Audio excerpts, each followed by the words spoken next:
Hey, y'all, real quick, just wanted to let you know that Silver Threads will be coming at you on February 9th and then the 23rd. So we are skipping a week. We're not going every other week because we wanted to get into that like gooey, yummy part of February.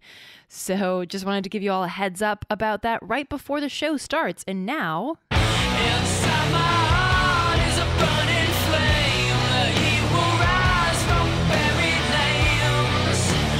Raise the floodlines.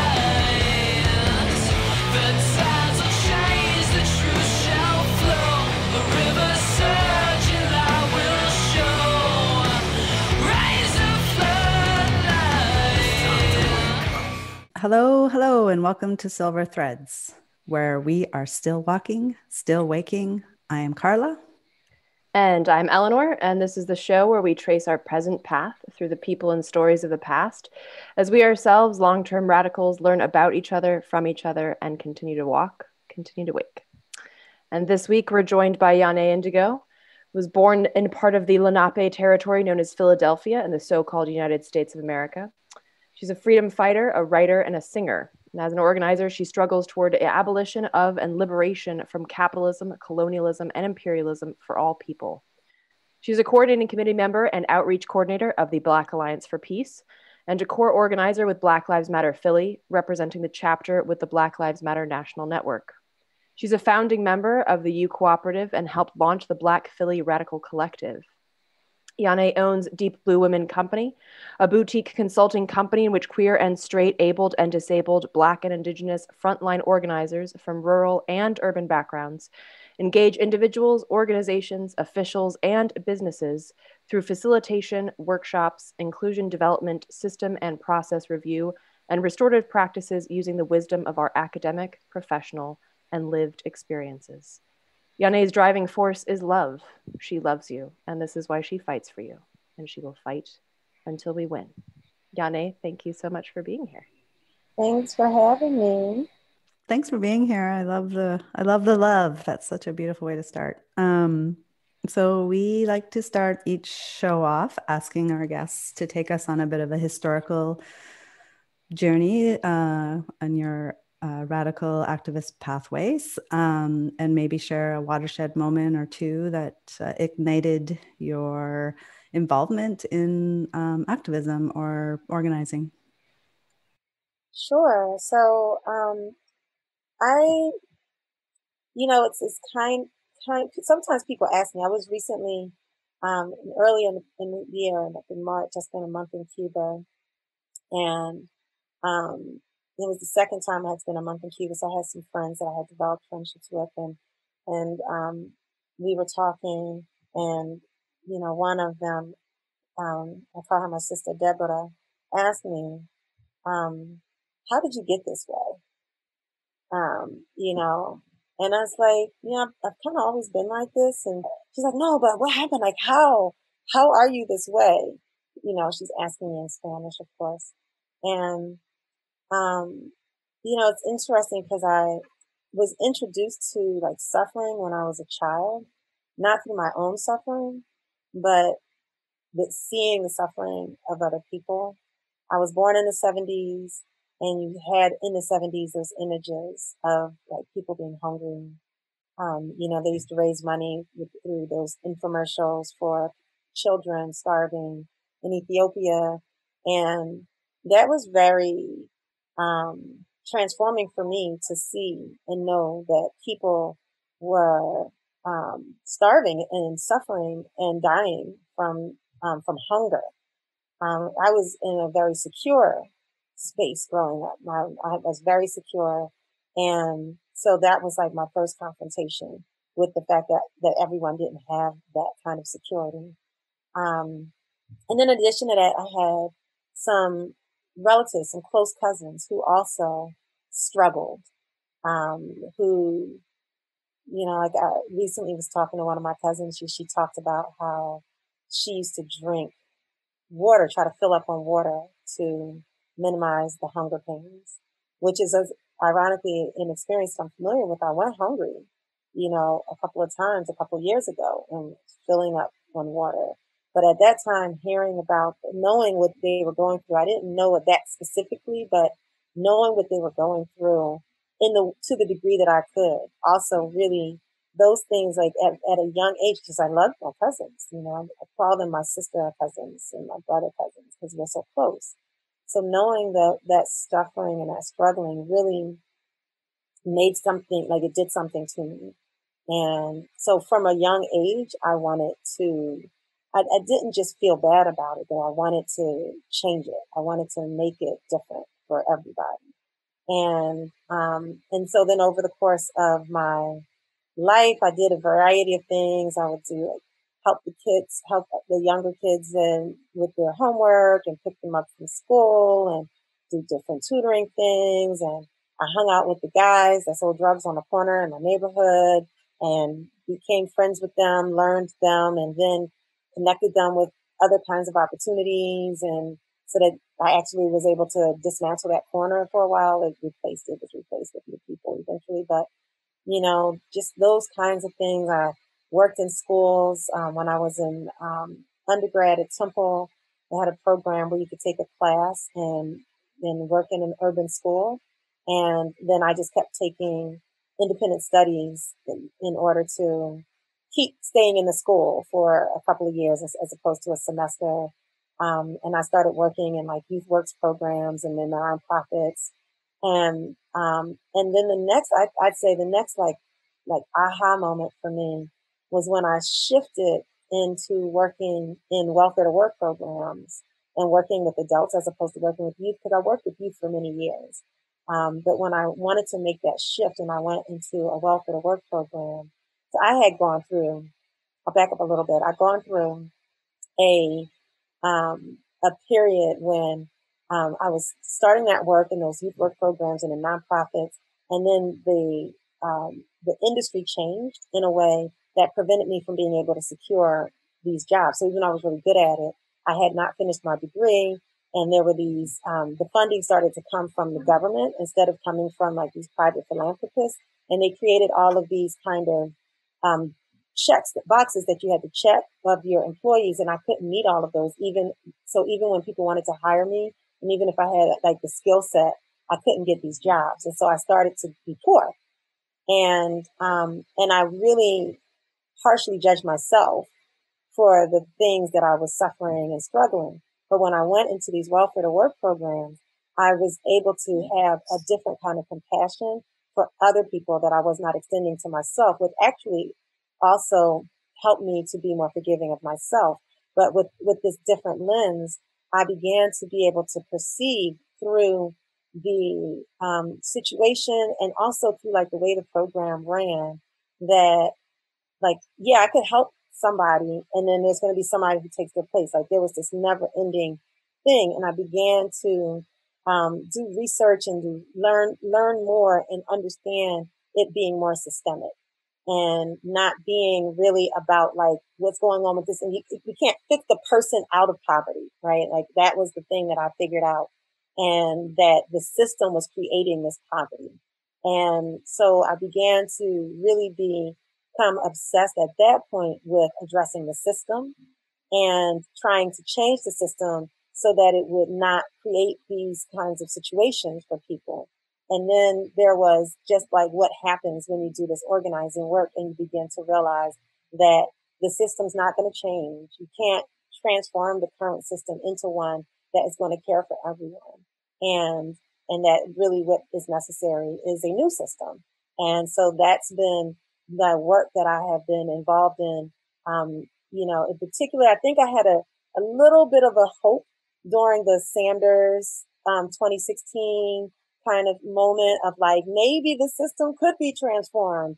But then I realized, no, that is not true. Went back to the understanding that I already had and went back to, therefore, understanding that the current system will not care for people and we need to build something new. But then also looking at histories and looking at histories from communities inside the U.S. that have tried to build something that would be more equitable and just, and how they've always been attacked, and communities outside of the U.S. and how the imperialist machine will not allow for an equitable reality to exist, because it actually challenges the way that the system, what the system needs in order to function, because it needs these hierarchies and these class hierarchies and these person hierarchies in order to be able to function and maintain the massive amounts of wealth in these small numbers of people. And so I understand that we can build something. If we build it without dismantling what's in place, that which is in place will actually do everything to destroy it. And so those have become the two focuses. And my biggest focus really is on how do we build the alternative, because there are so many people who are already working on the dismantling of the current system. So that's where my work is. And that's what U Cooperative is about. It's about building the alternative, and really excited because 2021, the world's going to see what we've been working on for years. Is there any of that you can share? I know I remember hearing like little snippets from a couple years ago. But if there's anything you can share about U Collective specifically, that'd be rad to hear more. Sure. So it's U Cooperative, and it's a community of Black and Indigenous organizers from around the country, but also beyond the country. There are people who are interested in this and excited about this in different parts of South America, Europe, and the African continent. I've had people who we've been talking about this with, and in Asia, in Amsterdam, and in England. We've had people that we've talked about this with in India, and in Namibia, and Liberia, and Sierra Leone, in the Caribbean, and including in Cuba. So it's not contained just in the U.S. And it's really it's built around the principle of Ubuntu. I am because you are, and that's why it's U Cooperative. It's the letter U, Cooperative. And so it's really looking at a collective vision of freedom and how we embody that and systematize that. So we've established and drafted and are in the process of finalizing principles of freedom. And we will share those principles and invite people to be in community if they align with those principles or are interested in really understanding them. But it's really not just about it being ideological. It's about how do we actively build systems that embody these principles. And so one of the principles, for example, is food is freedom. And it speaks to the fact that the earth provides the food that all of the life forces that live on it need in order to survive. And that you don't have to sell labor in order to be able to access that food, and you shouldn't have to. And that in a free community, if a society is truly free, then all members of that community know how to prepare and to access healthy food for themselves, and are provided access to all the healthy food that they require, and that everyone in that community ensures that everyone else in the community has that, as it takes that responsibility for each other to the degree that you take it for yourself. And so there are 12 principles that all combine to be to really produce a vision around a collective vision that we can have for freedom, but to invite people to imagine for their own selves beyond the current system, because we have this paradigm and we imagine transformation within the context of this paradigm. So it's written in a language that invites people to have to it doesn't talk about education, and you don't have to think about how do we change the education system. It talks about development, and we can think beyond the construct of this current education system, and really just what does it take to make people full and whole individuals that can really identify and manifest their purpose in a way that really contributes to the community that they love, that they see, that they touch. And so that's really what it's about. But we're about to be launching it. We anticipate launching it and sharing this with the world, and really building and growing this community 2021. It's pretty exciting. That's really exciting. And we'll put in the notes how people can find out more about that. I when I was looking up your stuff, we had this saying that there is no me without you, and that's kind of what you're getting at. And I want to link that to what your ideas on radicalism is and how that connects. I really like that statement. It's quite different than the usual, we're all in this together. There's some nuance there that I would like to hear more about, and how connecting that to the ideas of radicalism and what it means to you, where you're located and the land you're on. Sure. So yeah, that is also an interpretation of the term Ubuntu, which is a Bantu term from the southern region of Africa. And so I am because you are, there is no me without you. These terms are, that's what Ubuntu, it's really the quality of being human, what it is that makes us human. And we are what we are because of how we connect to each other, and it's interesting because when we think about, like, I think about someone like Elon Musk, right? Elon Musk, who is this, extremely wealthy individual because of the way that he was able to develop technology. But he did not grow up in like a bubble. He didn't like just come with this on his own. Like, he is what he is because of all of the people who were engaging and innovating in these areas of technology before, because of the teachers that he had, because of the teachers that they had, because of the community that he grew up in, because of the resources that he was at. There were so many things that make him who he is. And that's the reality for all of us. But then we live in a current society that says if you can leverage those things that didn't even necessarily come from you or solely from you, absolutely didn't come solely from you, in a way that's best for only yourself, that's allowed. And I personally believe that that's actually theft. I believe that we are all vessels and vehicles of a larger energetic space, and that we have a role to play, and that role is not for us, that it is for the whole of the universe. And so there's actually a story that's told in the Bible, that is about, it's a parable where Jesus, some people were coming to Jesus in an argument, and he tells this story about this farmer. And the farmer was blessed with this massive harvest that was so big that he couldn't fit everything into his barn. And so he decided to tear the barn down and build a bigger barn. And so God's response to this was to kill him, because he said that the excess was not meant to be given unto him. The excess was to be given unto God. And of course, we know God doesn't eat wheat. Like, that is like God, like that's the largest spirit of the world. When you have more than you need, then you are a vessel of whatever you believe in. That I believe you are a vessel of the creative force in order to bless others around you. Like, you are just the way that God creates trees that produce fruits, that's what you are, that you are a tree producing fruit for others. And that when you hold that to yourself, that you are stopping the flow of the universe, and that you are stealing from the rest of the community, and you are stealing from God. And so just because you have the ability to bring those kinds of resources, like, that means that you are just able to contribute. You're just blessed to contribute more.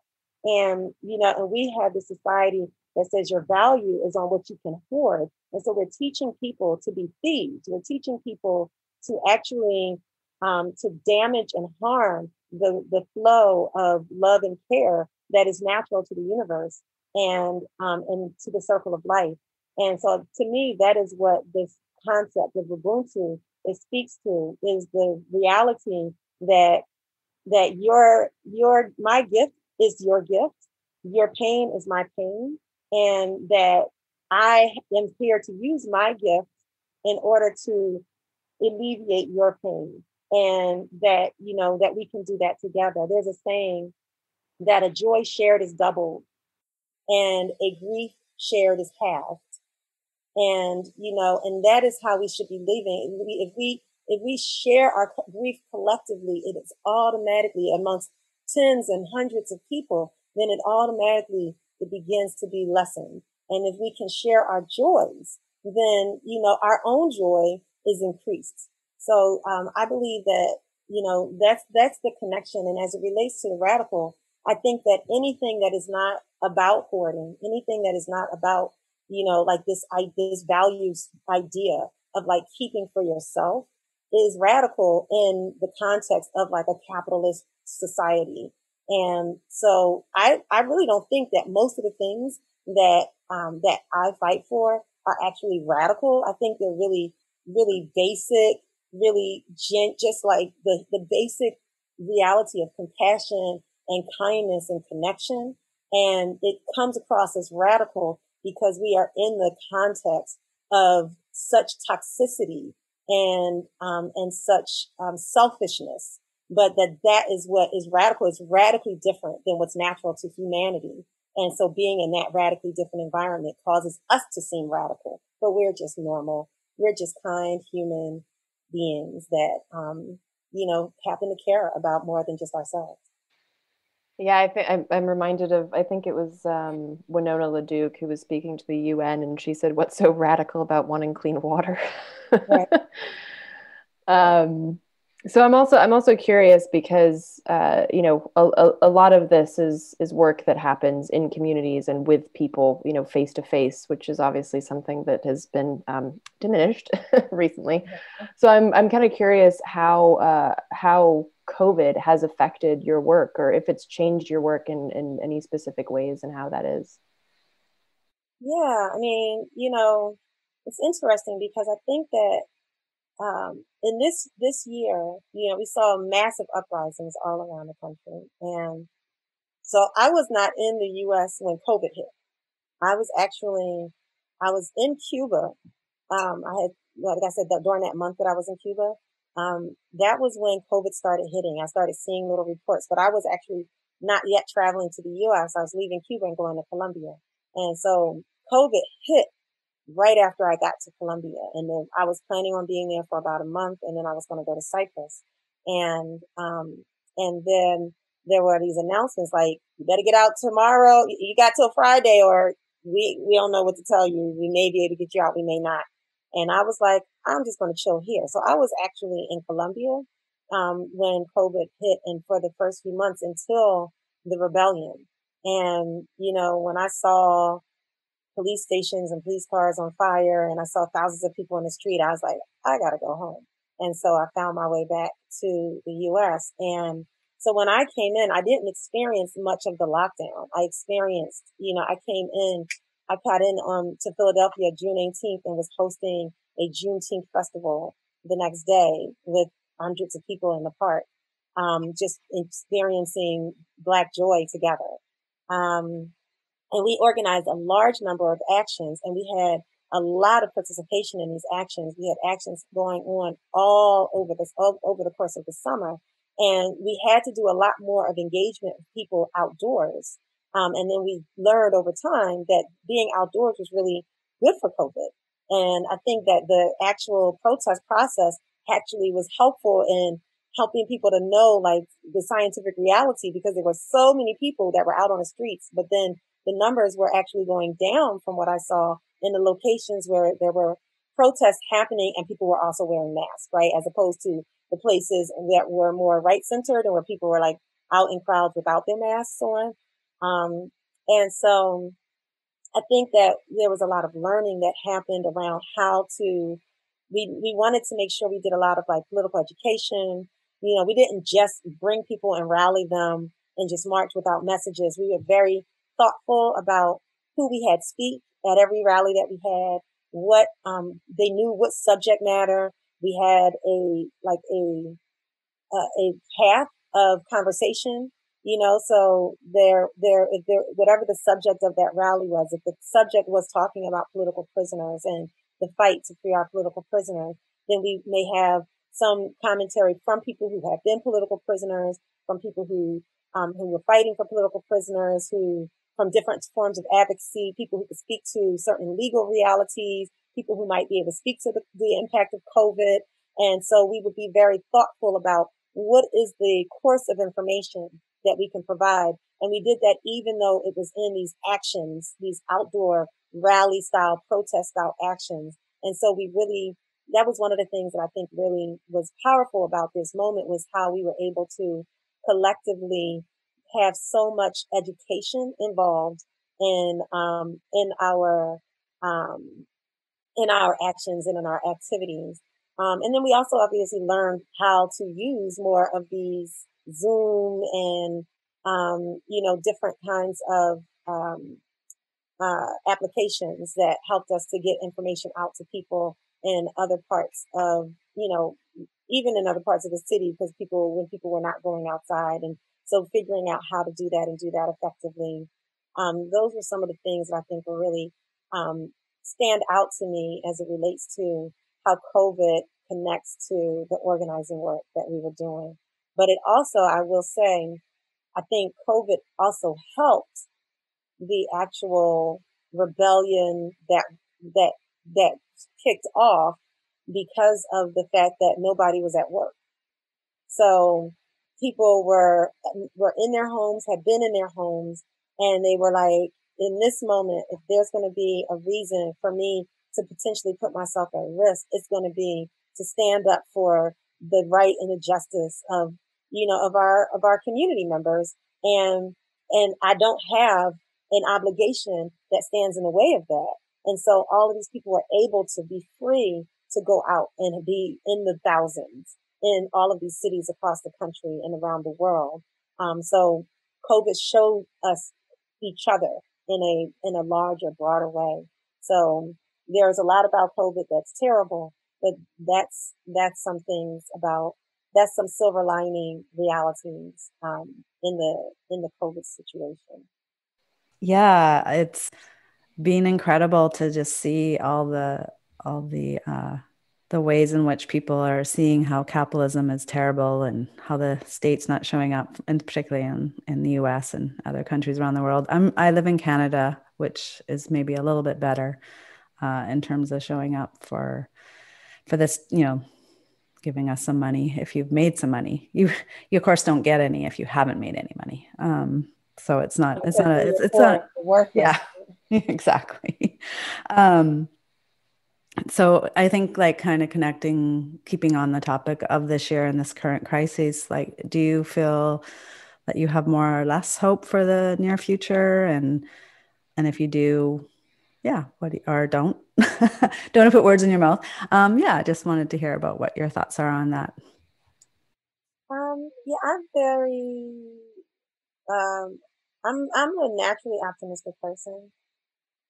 Even as it relates to like the Ubuntu project of the youth cooperative, it's a big vision. I didn't even begin to get into all of what this project is about. And it's a really big vision that you cannot have or work to bring to fruition without optimism. And and there's been a lot that I've experienced. There are a lot of things that speak to this vision being divine and meant and purposed, that also speaks to it being something that's going to come to fruition. It's going to happen. And so my natural optimism combined with these like spiritual messages, including the fact that there actually is someone else in the world that has a vision that's somewhat similar and even uses Ubuntu, and the trajectory that when he's talked about, I haven't seen it lately, but when he's talked about, the path that he went through, it sounds like he's describing my path around like how he confronted learning that people were hungry and suffering, the way that he came up with this concept. Then he came across the term Ubuntu and that just resonated. And he was like that, that's exactly how my story was told. And then I see somebody telling my story, and there's a lot about the project that he has that has got similarities. I've actually reached out to him. At the same time, I have my own concerns because I think, I feel like I've downloaded this from a divine resource, and that I'm not the only one. Like I tapped into it because I was seeking it, and so did this other person. But we also have our different bodied experiences that combine with this information and make it come out in a particular way. And this man happens to be a white South African, cisgendered man who is, and so there are some ways, differences in how he brings this out than how I bring it out, that I think is a reflection of just like, not only are the difference of him being a cis white man and me being a cis black woman, but also, and not only the difference of him being in South Africa versus being here in the US, but also, I don't know what he did in his life, but there's so much as that I know and understand from being a frontline organizer that also informs the approach, from being a person who has like a history as a Black liberation fighter and seeing what happens to Black liberation fighters. That also informs the approach that I have. And so the approach that we've taken has been very much more collective oriented. That's why I drafted Principles of Freedom, and they're so different than what I drafted because of all of the feedback and insight that came from organizers across the country. And, there is no face that will be the face of this. There will be so many faces that will be the face of this. You can't target a person, which is one of the things we do, that we know that they do. And you can't co-opt anyone because of this. So there are these nuanced differences that I think, with this other one, this individual is very much like guru'd up in this space. And I think that these differences are the reason. But once we launch, I still will reach out to him again and just be like, hey, like, we clearly are coming though from like the same, like we're vessels of the same kind of message and process. And how do we just like really embody this in the world and create like a really truly free society, which is ultimately the goal that we both have, with us having so many of the same methods in spite of the nuances and the differences between them. You're listening to Silver Threads, part of the Grounded Futures multimedia platform. For more information and to donate to our totally ad-free show, check out groundedfutures.com. You can reach out to us with thoughts and suggestions at silverthreadshow@protonmail.com. You can find out more about our host Eleanor via artkillingapathy.com and our host Carla via joyfulthreadsproductions.com. And now, back to the show. It's rad that you can, because I think like one of the things that bothers me about a lot of organizing spaces these days is this sort of like this purist perspective and this sort of absolutist perspective, like, oh, if you don't agree with me 100%, I can't work with you, kind of crap. And this is, kind of like what this podcast is about, is showing that people who have been doing this a long time are still learning, and like they have parts of their past where they're like, oh, that was embarrassing. So like as part of that, I'm kind of curious to kind of circle back to your past. Could you share some like face palm worthy moments, or moments where you're like, oh fuck, I wish that wasn't something that I did or thought or experienced, to kind of, infuse this with that humility that's part of the anti-purist perspective? I mean, I was always perfectly brilliant. I don't think that there's any ability to Totally. I mean, I kind of believe that, but I think that, there's just like, kind of like I was talking about, like that growth process that happens, I definitely don't really have regrets, because, we are the only way to regret, like the only place that I think regret lives is in like your lack of love for yourself, your lack of, ability to really, embrace who you are. You can't be, they say you change one thing, you change in everything. You can't be who you are, or you wouldn't be who you are if it hadn't been for the things that you've been and the things that you've experienced, including, any mistakes that you've made. And so I don't really have anything that I would consider a regret. And this was something that I had to confront, many years ago, in how I responded to an assault, and thinking about that, and not and going through a process of like coming to really love myself and know that also was a part of what made me. And so, I couldn't want that to not be a part of my past, right? Because then I don't want to be myself. And maybe there's some other self that I could have been that could have been awesome, but I don't know her, and I am not her. I am who I am. And so to me, a part of loving oneself is really embracing all of what you've done and been. And a part of loving others is being able to do the same, even if you like it's something like, I can't believe you did that. But you got to be glad they did on some level if you love who they are today. Um, I'm trying to think while I've been saying this, I've been trying to think of like if there's still been anything in particular I'm like, I wish I had not done that.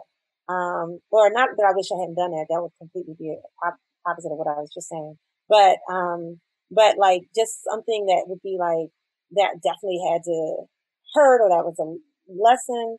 I think one of the things that I can think of maybe is like moments when maybe I didn't use my voice in the way that I thought, like, for different reasons where I felt like I couldn't really say, or I didn't say something that I thought that I really should have said. Once I was on a really beautiful, lovely vacation, with people who were, with all their good-hearted intentions, um, recolonizing a space, but they didn't see it that way. They didn't understand it that way. And because of how I ended up on that vacation as a guest of someone who was invited, and I didn't really push that the way that I felt like I really should have. I didn't voice. We were like in beautiful hot springs. And I was sitting in these beautiful hot springs looking over this beautiful land in Mexico and crying because of what I knew was happening, but not feeling that I had a voice and a right to voice my thoughts about it. And this is a land that there were all these like 10 indigenous communities that were around this land. And there were all these things that somebody wanted to sell this space that their family had cared for it for hundreds of years, and they didn't want to continue to do that, and they were selling it, and these other people were coming in to preserve it and to purchase it. But the approach that I would think that would be more appropriate would be to purchase it, use your resources. These were wealthy white people. So use your resources and your access to purchase it and put it in the hands of the people whose land it is, not into your own hands as this kind of caping crusader. And, and they were really trying to think that way, but didn't know how to take it all the way. And so like that would be like a moment where I really, when I was at Standing Rock, and it's ironic because in both of these situations we're talking about indigenous communities. So there was also like a thing of being a person from a fighting community that has to fight for its survival. Um, we you know not to step on the toes of other communities in a different kind of way. And so, like when I was at Standing Rock, one of the things that happened there was that all of these people came together to throw this, and these are people who I was, associated with, and some I was friends with. They came together and throw a big dinner on Thanksgiving. I'm like, we're on indigenous land for a fight, and we're going to have a Thanksgiving dinner. And of course, like there were a lot of indigenous people who went to the dinner, and there were celebrities involved, and I know that their heart, but like, I was crying again, like what is happening? I feel like I'm taking crazy pills, like I'm in Zoolander, and I really once again didn't feel like I could voice, like, because they were talking to people who were indigenous, who were making, like, working this out with them. And so what right did I have to come in there and speak about this, as a black person, but it just, and then later on I had indigenous people who I ran into who were so angry about it. I'm like, I wish I could have taken you over there and talked, but it's just like, so that's, those moments where it's just like, where's your voice and how, but you really have to be careful when you are advocating and when you are being in this mode of solidarity that you make sure that you are not over speaking, the people whose fight it really is. And that was something that I had to be careful about and had to try to figure out how to navigate. But those things teach you, and so, even most recently I was organizing, there was an encampment in Philadelphia that was a protest encampment around housing. So there were a large number of people who had been unhoused and living around the city who began to come together in this place that was in um, in an affluent neighborhood, in a very visible place, and very close to like our um, a part of the like one of the treasures of the city, the Philadelphia Art Museum. And when I began to show up there, I really knew to show up in a way that was supportive and not to try to take over and be like, I'm this organizer, I've been doing this stuff forever. And then, this is what you're supposed to do, but really just see and like support, particularly those people who have been unhoused, and providing their leadership. And so, I think that that's kind of like the struggle that you have to kind of walk, and I can use some of those things to be able to talk about that. I don't know if those really come to what it is that you were looking for as it relates to like the face palm moments, but I don't know. I just don't have a lot of shame. I just try to learn. And I think that like sitting in the space of shame and regret, it can prevent the learning. And if you learn from it, then you can release it. And so it's not easy for me to be able to think about those things, although I know I've made plenty and massive numbers of mistakes along the way. Mm. Yep. Yeah, I think you got right to it. There's so much here. First of all, thank you. So quotable. I've been taking notes the whole time. I love the regret one, like about not loving yourself. And art, this whole show is about this idea of like, still walking, still waking. Like we're always learning, always becoming. What you're speaking to reminds me of Naomi Klein interviewed Anishinaabe Indigenous scholar and writer and activist Leanne Simpson once and asked her what the difference is between what's the opposite of being extractive, because I think sometimes we think extractive only in terms of what we do to the land, but it's also in our relationships with each other. And she said responsibility, and that's always been, I'm like, yes, that's it, that's everything. And that's what I'm hearing when you say about your voice, because when I think about this question, I try not to go down the rabbit hole of shame and mistakes as well. But what comes up for me always is the times I didn't use my voice to show solidarity because of fear, because of the fear of not being seen as rad enough or cool enough. And similarly, it was in Oaxaca, the one time it was at its worst. So thank you for sharing those stories. I know how deeply profound they are. But I wanted to stick with voice because I spent some time listening to some of your songs and they're just stunning. And I'm wondering how music and songwriting and storytelling through that, how that fits in with your work and perhaps provides some thriving. Yeah, it's interesting because I'm also a writer. And then so I songwrite, but I also write essays. Um, and I had gone quite a long period without making music. And then actually while I was working to recover from heartbreak, I wrote these 3 songs, and then, worked on trying to put them together. And that actually the first time I went to Cuba, I recorded these songs that are together on a compilation that I called Unshattered, and I just recorded them myself in GarageBand, um, and was able to learn a lot about my own voice from that process of being like in solitude and just like not having to worry, as kind of like what you were talking about, like when you're worrying about how other people might respond to, or, and so like when you're going in the studio with somebody else and you're like, if I hit this note wrong, that would have looked crazy, or if I try this thing, and it can really limit your creativity. And so being completely alone and engineering myself with whatever limitations I had, enabled me to really learn more about my voice. And, that time period, I actually had moved away with the person who I ended up breaking up with and was in this moment of heartbreak. It was very long lasting and deep. And, when we separated, I left. We had gone down south to Louisiana, and I went to Mississippi, and I was completely alone and very intentional about not making friends while I was there, just because I just felt that that was what I needed. And I really, because I don't know, I don't need new friends. I have way more friends than anybody needs, and I was just like, don't make more friends. And so I was in this place of solitude, but that solitude is where you can really hear your voice.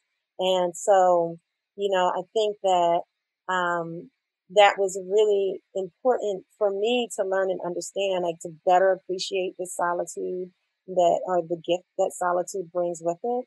And then to really be able to just immerse in like my creativity. It was a really amazing period because I had painted one of the walls fully chalkboard, and I had everything all up and down these walls, and so much of what has come to fruition in this moment from me being able to make music again. I have some new songs that I've written and about to be working on later on today. And, from the writing that I was doing, some of the relationships that I ended up building in spite of my efforts to make no friends, and other things that I've built up or no new friends. And, the progress with my company, so much progress was made out of the solitude and the ability to listen and hear, my voice, the voice of creation, that came out of that heartbreak. Right. And so, I do get very excited. I love making music. I love listening to my own songs, even if sometimes I'm like, oh, you shouldn't go, but get out. Why do we do that? Or, I mean, none of them are finished songs. None of them are professionally recorded, but I intend to do that with some of them. Um, and, um, and, so like that whole process is really important and valuable to me.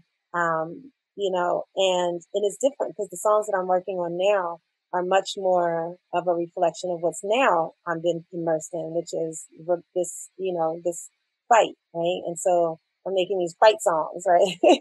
I'm making songs now that I'm excited to record that are movement songs, right? And but whatever it is, like that genuine place that art can take you, especially when you're just doing it by yourself, and you're not thinking about audience per se, at the moment of creation. I think is really key. I'm excited to hear those. I'm releasing an EP in 2021 as well, and they're Hey. kind of fight songs, but they're also reflection songs, and they're a way for it's my first solo recording ever, and so it's a way to like be like, hey, I did this without a band. That's yeah. scary and new. And kind of like we touched upon it a little bit, but like that feeling of fear, and which is something that I definitely feel when talking about music, because I have it's a very complex relationship. But I'm also curious, like one of the things that we've been asking folks also is like that, that space of vulnerability, like what scared you or even still scares you, and made you feel unsure about this fight, about, and in particular for you, like the issue of building a new world that you want to see, not just fighting the one that exists. Like what feelings of fear did you feel, or do you still feel around that? Um, there will be. I don't know that I have fear associated with like the work that I am in, because I've been in this world like on some level all along, and I've just been like, it's more what I know than like just advocacy, just wanting to make people's lives better. Like I guess like the fear that I have is more around like if I don't do my part. Like I have a sense of purpose, and I would imagine like if somebody came to me and they were like gonna like they were robbing me or going to murder me for some reason. I imagine, myself looking at them and being like, but there are still hungry children. Like I have to make my contribution to the end of hunger on this planet, right? That's so like if there would be a fear, it would be like if I don't do my part, you know, and we don't do our parts. Like we all have our part to play. And if any of us don't, like we allow ourselves to not do our part, what happens? Right? So I remember years ago when I was, one of the things that I did in my local community, I revitalized this help was park, with many other community members and revitalizing this park. And I was on the Friends of the Park, Friends of Running Park, we were called. Some of us have renamed that park. It's not official. It is official, but it's not city official. It's now Tubman Park. But um, we had revitalized it in a few different ways, and so I was like created this. It was a 2-person committee of like events and programming, and we were doing flea markets. And so there was a woman who came to me um, in the second year of the flea market, and she brought her application to the house and sat down with me in the house. And she just was looking around. I'm very much into my home spaces. So she's like, this is just so nice and peaceful here. And she looked at me and she said, you got to be careful. She said, like the first time last year when I came here, I was renting and the outside of the house I didn't do anything there. It was the worst house. It had the worst face of the block, but once you came inside, it was different. So she said when her husband pulled up and she looked at the house, she was like, I ain't going inside there. But then she said, I opened the door with this bright smile and I was like, come on in. And she just followed behind me. And then she just felt so at peace and so comfortable. And she was like, you got to be careful just letting people into your home. Like I'm a stranger. And I said, I understood the idea and like why she said that. But I think about like the world that I want to live in. And I want to live in a world where I can trust people when I see them. And so, yes, there is the chance that if I extend this trust, that you will harm me. But if we withhold trust from each other all the time, what is the world that we create? And to me, that's the bigger risk. And so, like, I'm not one who like really operates from a place of fear. I don't relate to it in the same way. I don't experience it in the same way. I'm very adventurous anyway. I've had a lot of rewards that have come from being adventurous. So it lowers that feeling of risk. It's like if you jump on, you go out and do something adventurous and then you break your leg the first time, then you may be a little bit more hesitant. But if you break your leg the 100th time, you just kind of be much more inclined to like pull it together, heal, and get right back to it. And so I've been up to like so many, and I come from a family that's like, girl, go higher. You can climb that tree higher. You can get all the way to the top of that tree. That's not high enough. So I was always pushed also, to not, and nobody got hurt. We had like one broken arm. So, Yep. so I just came from that kind of an environment that was much more adventurous and where that was a part of the culture of, my family and the way that I lived my life. So I don't operate in fear, but I operate aware of what happens if you let fear take and so sometimes it's scary sometimes like when you're confronting police, and with the position that I have, sometimes I'll be like the first one to turn to a cop and be like, pig, but then I have to do that because we have to give each other courage as well to say, that this is wrong and to stand up for what is right. And so I just take that role because of that history that I have, that I'm not new. But it can be that those kinds of moments, those confrontations can be scary, but it's only when you're in that confrontation, only when you're actually like facing them and they pull out their billy clubs, when you're building like what I'm trying to build with this community of people, we know they're going to come, but it's an idea, and so you don't have to have, that same kind of fear. When they do come, that's when it will be scary. But by then it'll be too late. You're in it. So you just got to go. I love that you connect trust as the sort of antidote to fear, because it sounds like you were trusted, really early on to put yourself out there, and it was kind of seeded in you. And we like to ask people if there was like any concrete mentor along the way that helped you with your thinking or your actions, or a book, or even a movement, or an organization you'd like to share with us. I've looked for years, sought a mentor for years. And, for a long time, I never really was able to find someone that I felt like I could relate to in that way, because I had older people who were in my life, but they may not have had like that kind of analysis. They may not have had that kind of like politic, but they maybe just were great spirited people who could be maternal or could just be older friends. But like when it came to the things that I really was trying to seek, I didn't have a lot of that. There was definitely like, I had people like Sonia Sanchez who I was able to interact with, who definitely had an impact. I didn't have the opportunity to have the kind of like deep relationship that would really enable that to really be a mentorship relationship, but it was very supportive and nurturing a relationship, because Sonia Sanchez is an amazing, loving, nurturing person that loves and nurtures everyone. More recently, though, I have become connected with um, Pam Africa and Ajmu Baraka. And those two people, I feel like, have been able to be really like to play those kinds of roles for me. Ajmu started the Black Alliance for Peace, and I had been the coordinating on the coordinating committee and the coordinator of the outreach team. I spent a lot of time there, and I definitely have grown so much as an organizer and my understanding of organizing as a result of being connected to Ajanu, and really appreciate him. And then Pam, Pam Africa is just so amazing and similar to Sonia, and just having such a deep, loving spirit, and so being such a nurturer, and also being that way as Sonia is, with an understanding of like a movement, of the movement, and a movement analysis.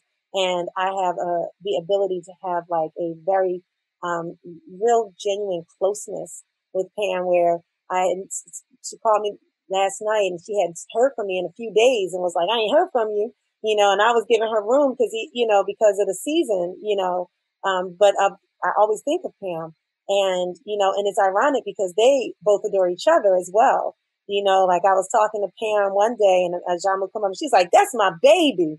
And then I told her about how, I had mentioned maybe someone else from Move as a potential person to be on a panel. And he was like, well, what about Pam? He was just curious why I hadn't referenced Pam. And I said, oh, Pam would be great too. I love Pam. He was like, okay, cause that's my baby. So, they're like my movement mom and pop in a way, and so I definitely really appreciate and love them and the orgs that they are from. I love Move. I've heard just some of the words of John Africa, and it's really so prophetic. John Africa's, are you all are familiar with Move? John Africa's, is, as the founder of Move and the prophet of Move. His words really are prophetic and amazing, and and well ahead of his time. Like the way that I see the world, in the context of all that we know today, is how he could see the world, and I imagine so much more that I haven't even tapped into so many decades ago. And the Black Alliance for Peace is just an amazing organization that brings together really amazing organizers and has really had the ability to have a significant and important impact on the movement community around the globe. And so to be able to be connected to those organizations and to those individuals has been really, really powerful. I love that. Yeah, I've gotten some good gardening tips from Mike Africa Jr. Yeah. We're talking about working on a project together. I don't know if I should be saying that out loud right now, but I said it now. But we're talking about working on some things together. Yeah, that'd be badass. Songs that I'm working on that maybe recommend some of them today. That'd be awesome. So wrapping up here, I'm curious, like looking ahead and folks that you work with, and we've talked about folks that inspire you, that are your like movement mom and pop, and kind of looking at the other side, or is there a new organizer or someone, or even like an organization or a collective, someone that's new to this space and this work that really inspires you as well? I mean, these young people inspire me. Like these millennial organizers are just so brilliant. They just so sharp. And a lot of the people who I work with are are young. Like my daughter is 23, and a lot of the people I work with are her age, and they're super duper tight. I do realize that they don't seem like they'll be like, and YahNé is my mentor. And I'm like, I am. I'm like, we're not peers. I thought we were peers, but I've had to realize that I have seasoned up enough that I'm a little bit different than how I perceive myself in that regard. But they are super sharp. These younger organizers, there's so many of them.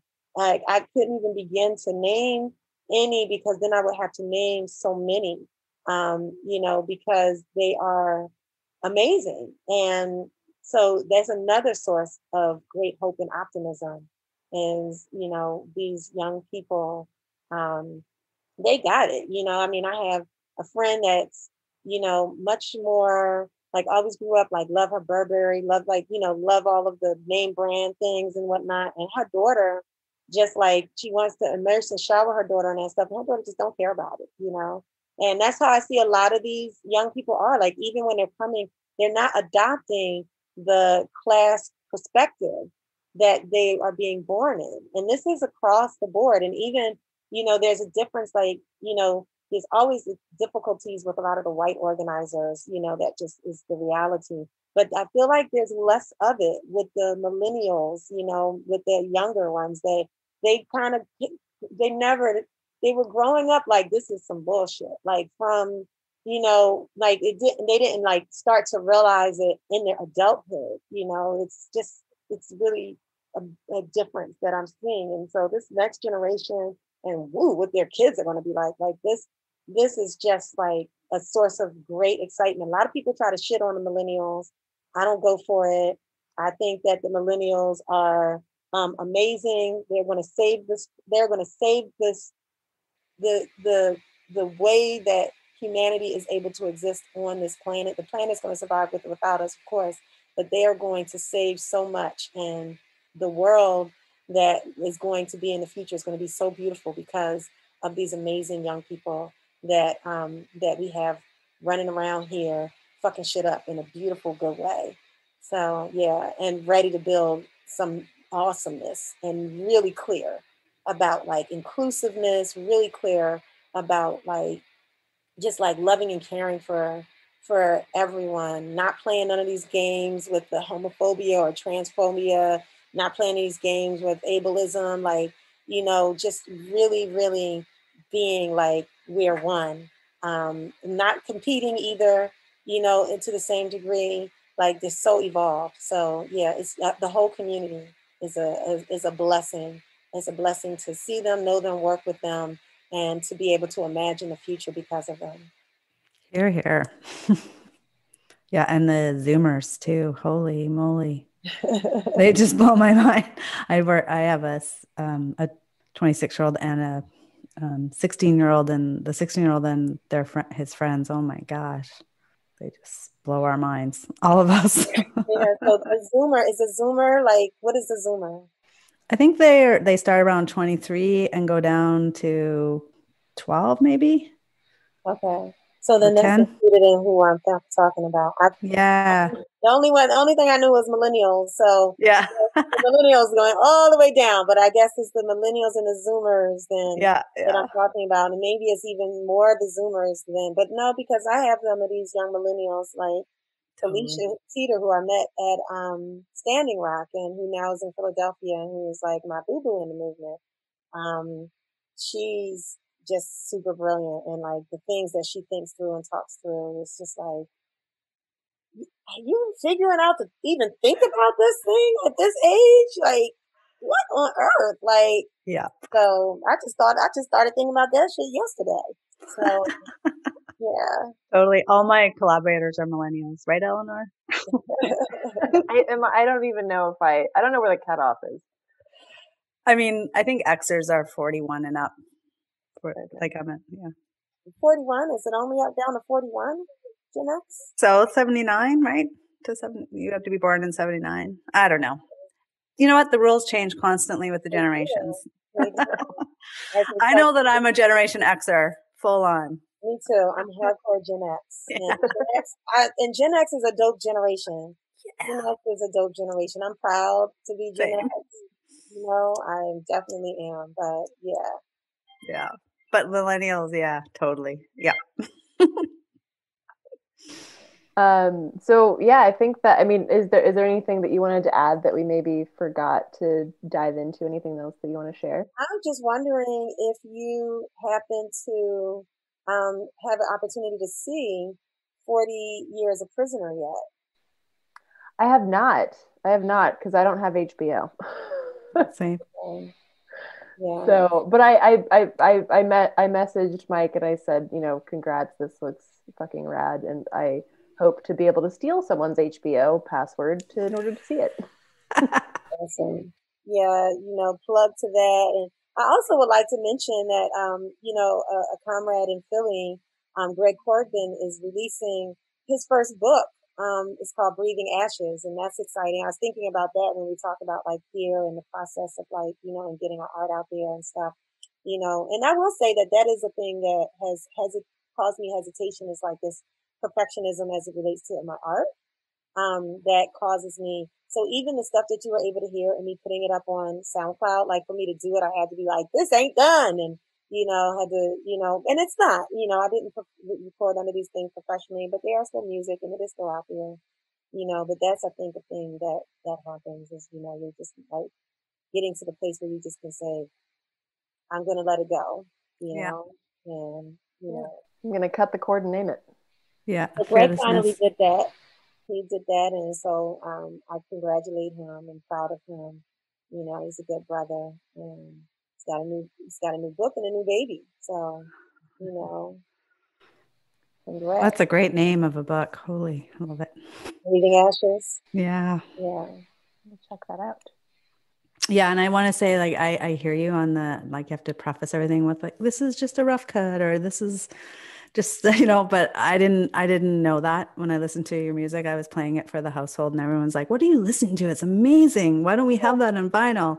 So just, I mean, we're our worst critics, right? I just wanted you to know that I did not know that when I was listening to it. And I did not think that. I didn't go, this is not finished. Even a little bit. I really did work as hard as I tried to make them as good and as I possibly could, even knowing that I said, you know, then when I take it into the professional studio, it'll be that much more amazing. So, you know, would love to hear any feedback from you about like listening to them, what songs you thought, if I was going to make them professional and put them out, which songs you would like, think would be good for that. And, you know, like which ones you would prefer for that, you know, that would be awesome to just know. Sure. I'll get your contact and send. There's a couple right away. I was like, yeah, seriously. My partner was like, can we get that on vinyl? That's incredible. Oh, that's encouraging. We all need encouragement. Yeah.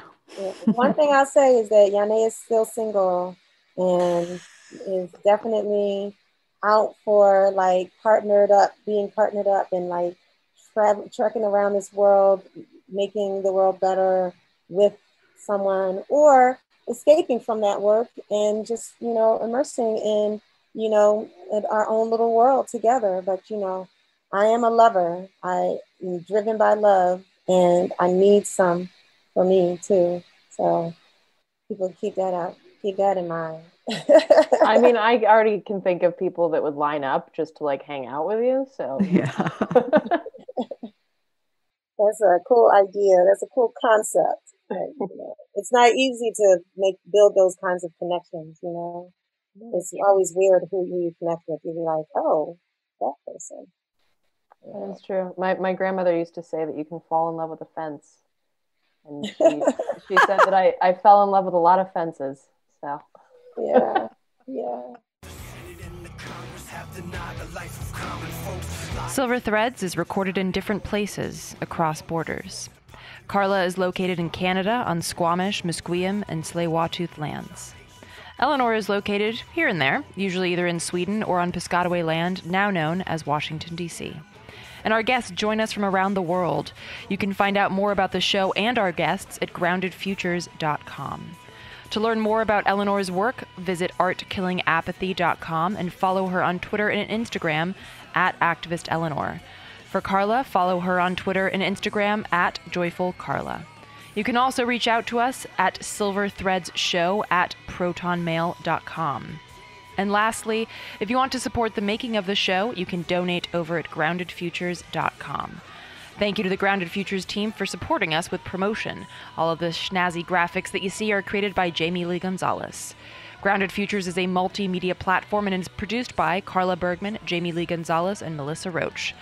Post-production audio for our show is done by Eleanor Goldfield. The intro and outro music for our show is a song called Floodlight by Eleanor's former band, Rooftop Revolutionaries. Thanks for listening, and now let's go rattle thrones and topple empires.